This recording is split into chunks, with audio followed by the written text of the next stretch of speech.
This week, Ukraine's government launched its most aggressive anti-corruption efforts since Russia's invasion. A well-known billionaire and 6 former defense ministry officials are among dozens of officials targeted, some accused of embezzlement. That internal battle comes as the front line with Russia heats up.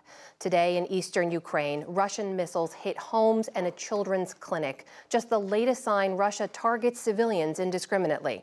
Nick Schifrin speaks to the man whose office is trying to ensure accountability for both corruption and war crimes. This is all that remains of what used to be apartments. All that's left of a kitchen. The pulverized ruins left over from a Russian missile that landed overnight. The ripped open insides of multiple living rooms, bedrooms, families' lives. Their contents now a single collection. Ukrainians are already cleaning up after Russia's latest missile strike. The accountability is just beginning. We spoke to Ukraine's Prosecutor General, Andriy Kostin. There are massive missile attacks which are happening every week or every 2 weeks, cause deaths of dozens of civilians. Kostin visited Washington, D.C. this week to rally support in his pursuit of justice. He says multiple Russian recent missile strikes last month in Dnipro that ripped an apartment building in 2. And last summer in Kremenchuk that gutted a mall were conducted with the same type of Russian missile by the same Russian unit that he wants to prosecute. We definitely know that this type of missiles is only within the one squad of Russian air forces. So, of course, this work is very difficult and it takes a lot of time. But our aim is to find everyone who is responsible for committing such atrocious war crimes on Ukrainian land.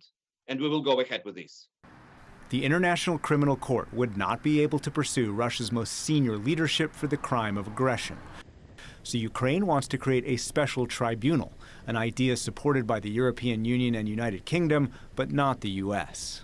I'm optimistic, and I hope in coming days or weeks we will have a political decision of U.S. government to support the ad hoc special tribunal for the crime of aggression. I believe final decision would be to support the special tribunal because crime of aggression was a primary war crime.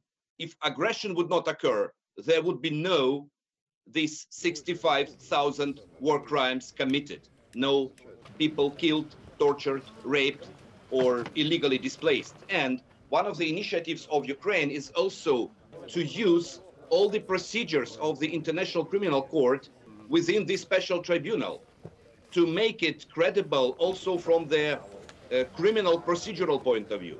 The Americans and even the Europeans in the last few days have talked about an interim prosecutor in The Hague to gather evidence of the crime of aggression that is separate from a special tribunal, though. Is that good enough? It's a very good idea. This office will combine Ukrainian prosecutors and prosecutors from other jurisdictions, which will select evidences for the case of the crime of aggression for the future tribunal. Simultaneously, Kostin vows to fight an internal war against corruption. This week, the equivalent of FBI agents accused the head of Kyiv's tax service of embezzling millions and living well beyond her means. Agents raided the home of one of Ukraine's richest and most famous men, Ihor Kolomoisky, connected to companies accused of massive tax evasion. Last week, one of Zelensky's deputy chiefs of staff posted his own resignation letter after he was forced out. And now half a dozen defense officials are accused of buying low-quality protective gear for Ukrainian soldiers at inflated prices. We have informed on suspicion several top officials of Ministry of Defense, of regional administrations, of Ministry of Energy. It's a signal from me and from my colleagues for everyone, including oligarchs, including former officials and current officials, that there will be no tolerance for corruption.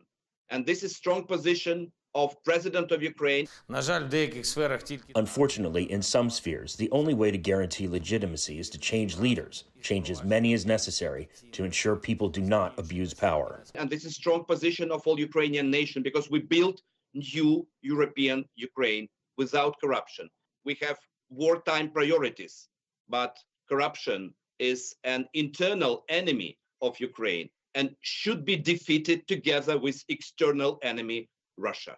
You call it a signal for current and future actors, but is it also evidence that Ukraine is still bedeviled by the corruption that has existed for many years?